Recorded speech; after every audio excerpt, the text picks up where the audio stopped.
ఈరోజు మున్ని కోసం తిరిగొచ్చిందంటే ఇది ప్రేమ కాదు యువరానర్. ఖచ్చితంగా దీని వెనక ఏదో కుట్ర ఉండే ఉంటుంది. దయచేసి నా ఆవేదన అర్థం చేసుకొని నా బిడ్డ నాకు ఇప్పించండి యువరానర్. ఆస్తి తన భర్త పేరు మీద లేదని అంతా బావగారి పెత్తనమే అని గమనించిన భార్గవి భర్తని వదిలించుకుని ఆస్తిపరుడు అమాయకుడైన అవినాష్పై వలపన్నింది యువరానర్. అందరూ ఉండి అనాథగా మారిన నేను ఆ చిన్నారి ప్రేమకు కరిగిపోయాను అంతే తప్ప ఇందులో ఎటువంటి కపటమూ లేదు. పుట్టిన నాటి నుంచి తల్లి ప్రేమేంటో తెలియక తల్లడిల్లిపోయిన మున్నీకి తల్లి ప్రేమేమిటో రుచి చూపించి తన పేగు తెంచుకు పుట్టిన బిడ్డను సైతం దూరం చేసుకుని ఆ ప్రేమనంతా మున్నీకే పంచి ఇచ్చిన త్యాగమూర్తి భార్గవి వంచకురాలా? కడుపును పెట్టిన బిడ్డని అహంకారంతో వదిలేసి వెళ్లిపోయిన శిరీష మాతృమూర్త.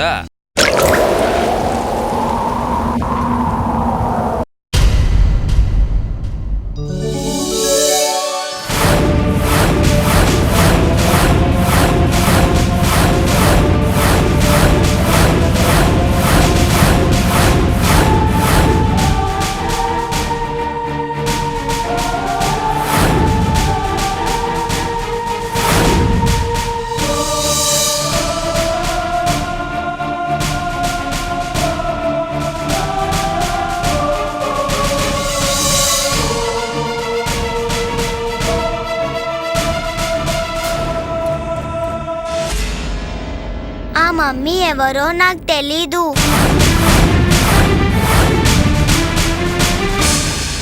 నేనెప్పుడూ చూడలేదు.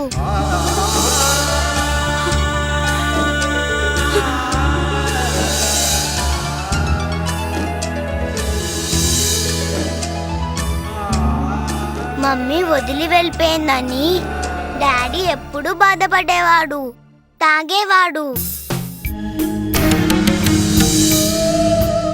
కానీ భార్గవి మమ్మీ వచ్చాక డాడీ తాగడం మానేశాడు.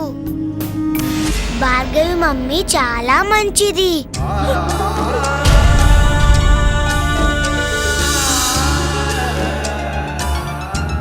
నాకు అన్నం తినిపిస్తుంది, స్కూల్కి తీసుకెళ్తుంది, కథలు చెప్తుంది, జోలపాడి నిద్రపుచ్చుతుంది తాతయ్య. భార్గవి మమ్మీ చాలా మంచిది. నాకు డాడీ భార్గవి మమ్మీయే కావాలి.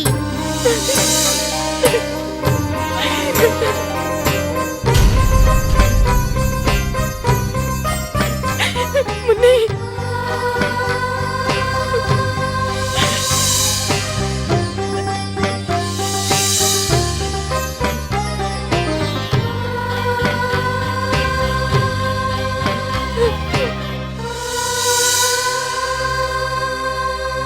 ఈ మమ్మీ వద్దు.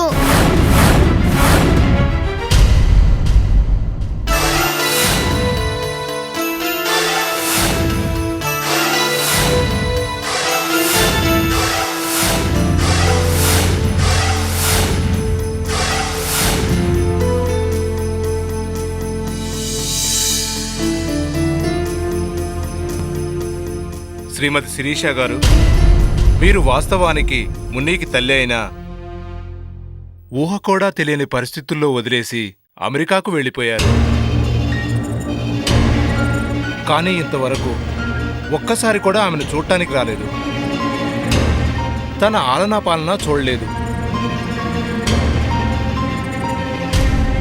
తల్లి ప్రేమలో ఉండే మాధుర్యాన్ని మీరు పంచలేదు. అందుకే ఆ పసి మనసు మిమ్మల్ని తల్లిగా అంగీకరించలేకపోతుంది. తన మనసులో నుండి తల్లి స్థానాన్నే కోల్పోయారు. చట్టబద్ధంగా కాకపోయినా న్యాయబద్ధంగా మానవతా దృక్పథంతో ఈ కేసుని పరిశీలిస్తే మున్ని తన తండ్రి దగ్గర ఉండడమే సరియైనదిగా తీర్పు చెప్పడమైనది.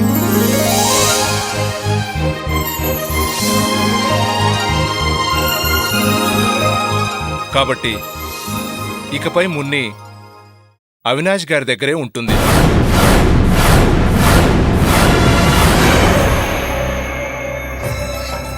మమ్మీ మున్ని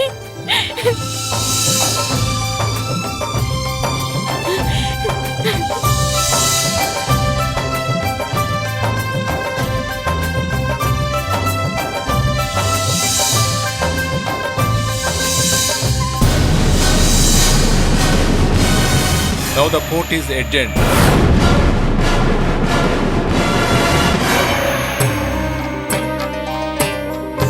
మమ్మీ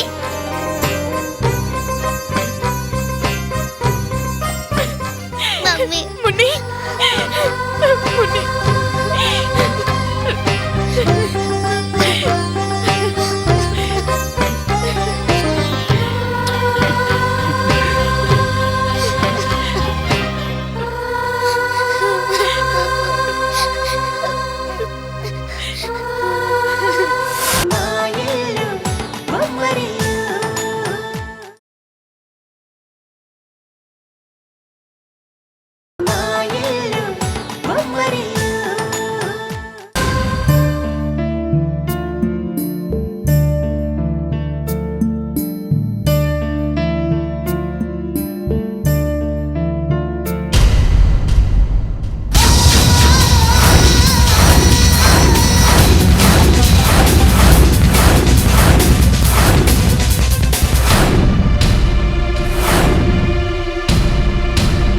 అవినాష్,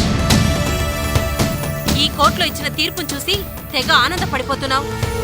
కానీ ఇల్లలగ్గానే పండగ కాదు. ఈ కోర్టు కాకపోతే హైకోర్టుకి వెళ్తాను, లేదా సుప్రీంకోర్టుకైనా వెళ్తాను. మున్నీని మాత్రం నీకు దక్కనివ్వను. మమ్మీ నేను ఈ బ్యాడ్ మమ్మీ దగ్గరికి వెళ్ళను. నాకు ఈ మమ్మీ అంటే ఇష్టం లేదు. I hate this bad mummy. Shut up!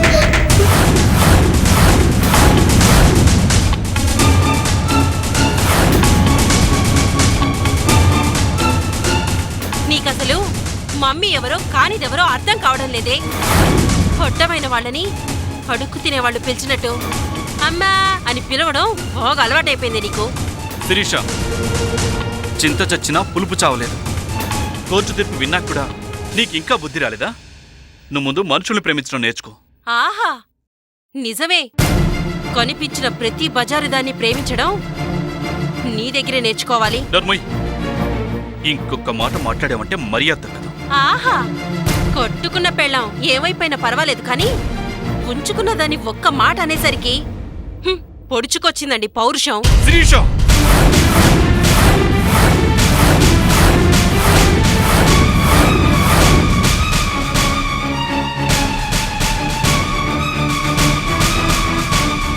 ఆహాహాహాహా, ఎంత చెప్పు చేతల్లో పెట్టుకున్నావే నీ భర్త కాని భర్తని. శిరీష గారు, మీరు నన్ను తప్పుగా అర్థం చేసుకున్నారు. నాకు అవినాష్ గారికి మధ్య మీరనుకుంటున్నట్లుగా ఎటువంటి సంబంధం లేదు.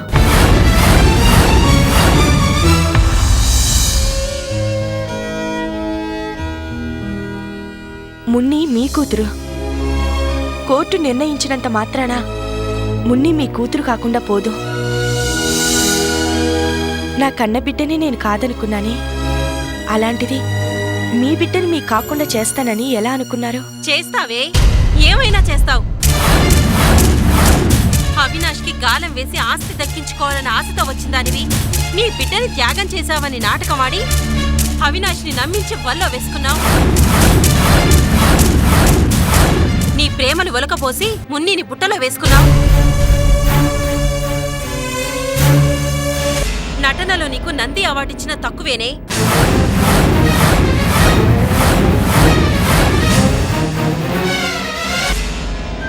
శిరీష గారు, మీరు నన్ను ఏవైనా అనండి, ఎన్నైనా అనుకోండి, కానీ దయచేసి నేను చెప్పింది విని అర్థం చేసుకోండి. చిన్నపిల్లలు దేవుడితో సమానం. ప్రేమించి లాలిస్తే దగ్గరికి చేరుతారు, బెదిరిస్తే దూరం అవుతారు. దయచేసి మీరు మున్నీని మచ్చిక చేసుకోవటానికి ప్రయత్నించండి. మీ మాతృత్వాన్ని దక్కించుకోండి. మీరు అవినాష్ గారు ఒక్కటిగా ఉండటమే మేమందరం కోరుకునేది. దయచేసి అనవసరమైన పంతాలకి పట్టింపులకి పోకుండా వాళ్ళని ప్రేమతో గెలవటానికి ప్రయత్నించండి. నోర్ముయ్, నాకు నీతులు వల్లించే అంతటి దానివైపోయావా?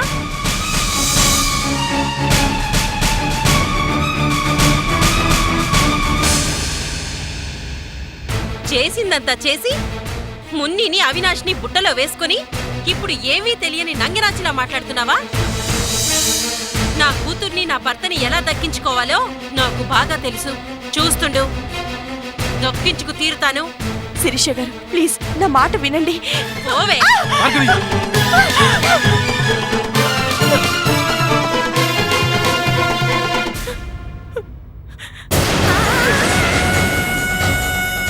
మున్ని తాతయ్య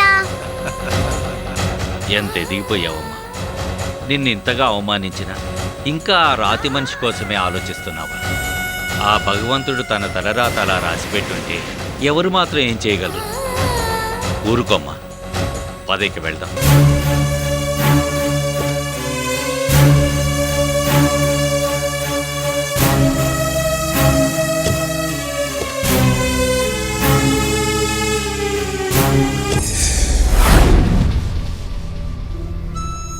చాలా పెద్ద ప్రమాదం తప్పింది చిరంజీవి గారు.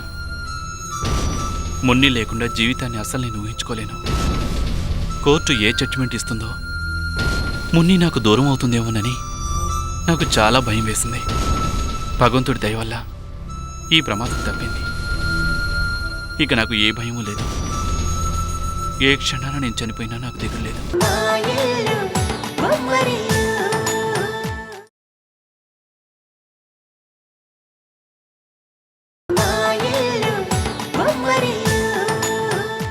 ఇక నాకు ఏ భయమూ లేదు.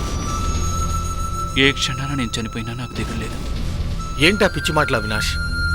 ఎందుకలా మాట్లాడుతున్నావు? నీకేం కాదు, నీ ప్రాణానికేం భయం లేదు. అవును, నాకేం భయం లేదు. భార్గవిని కోర్టు తల్లిగా అంగీకరించింది. మున్నిని తనకే అప్పచెప్పింది. ఇప్పుడు భార్గవికి కూడా మున్ని పట్ల ప్రేమతో పాటు బాధ్యత కూడా పెరిగింది.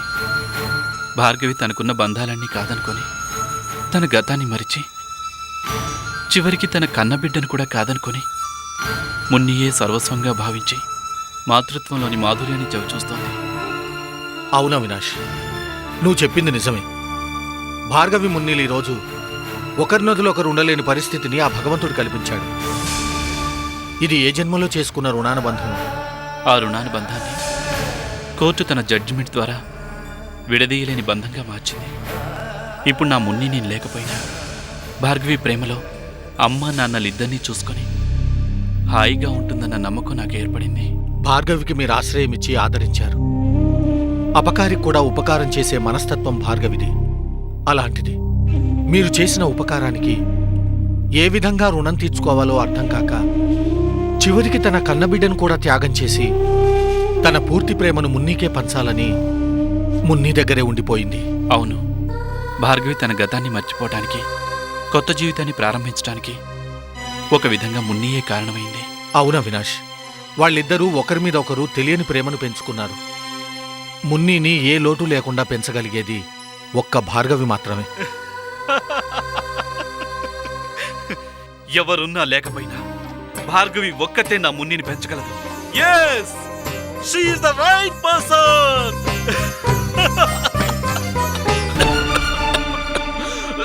Avinash, Avinash control yourself. Avinash, Avinash please control yourself. Bhargavi మున్నీని ఇంతలా ఎలా ప్రేమించగలిగిందంటే, ఈరోజు మున్ని తన కన్నతల్లినే కాదని భార్గవిని కన్నతల్లిగా ఎంచుకుంది అంటే వాళ్ళిద్దరి మధ్య ఏర్పడిన ప్రేమానురాగాలు ఎంత గొప్పవో ఒక కన్నతల్లిగా నేను అర్థం చేసుకోగలనండి. పిచ్చిదాన, భార్గవి గురించి నీకు తెలీదా? ప్రేమే తన ఇంటి పేరు, త్యాగమే తన అసలు పేరుగా ఎదుటి వారి కోసం తన సుఖ సంతోషాల్ని త్యాగం చేస్తూ తనను ద్వేషించే వారిని కూడా ప్రేమించి వారి మంచిని కోరుకునే పెద్ద మనసు భార్గవిది. అవునండి, తనకి నిలువ నీడనిచ్చాడన్న కృతజ్ఞతతో అవినాష్కి సేవలు చేస్తూ కన్న బిడ్డలా ఆ మున్నిని ప్రేమిస్తూ ఆ ప్రేమలోని ఈ ప్రపంచాన్ని చూసుకుంటుందండి. భార్గవి ఎంతో గొప్పగా ఎదిగిపోయింది కదా. ఒకనాడు మీకు కన్నబిడ్డల కంటే అన్నబిడ్డలే ఎక్కువైపోయారా అంటూ నాతో పోట్లాడేదానివి. భార్గవిని గాయత్రిని ద్వేషించేదానివి. కానీ ఇప్పుడు వాళ్ళని ప్రేమించటం మొదలుపెట్టాక భార్గవి గొప్పతనమేంటో నీకు అర్థమైంది. అవునండి, మీరు చెప్పింది నిజమే. భార్గవిని ద్వేషించి ఎన్నో అష్టకష్టాలకి గురి చేశాను. ప్రియా నేను కలిసి తన కాపురాన్ని కూల్చాం. చివరికి దాని ప్రాణాలు కూడా తీయాలని చూసామండి.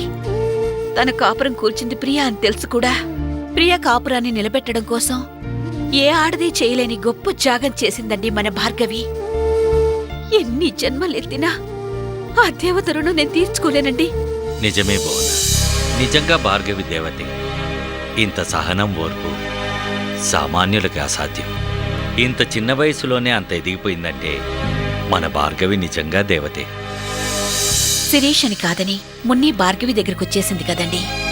కోర్టు కూడా మున్నీని అవినాష్ భార్గవుల దగ్గర ఉండాలని తీర్పునిచ్చింది కదా. మరి శిరీష ఊరుకుంటుందంటారా? నేను అదే ఆలోచిస్తున్నాను భువన. శిరీషది అంత తొందరగా ఓటమిని అంగీకరించే మనస్తత్వం కాదు. ఇప్పుడేం చేస్తుందో ఏమో. ఈ కథకిది ముగింపో లేక కొత్త కథకి ప్రారంభమో. ఎస్, ఇది ప్రారంభం. కొత్త కథకి ప్రారంభం.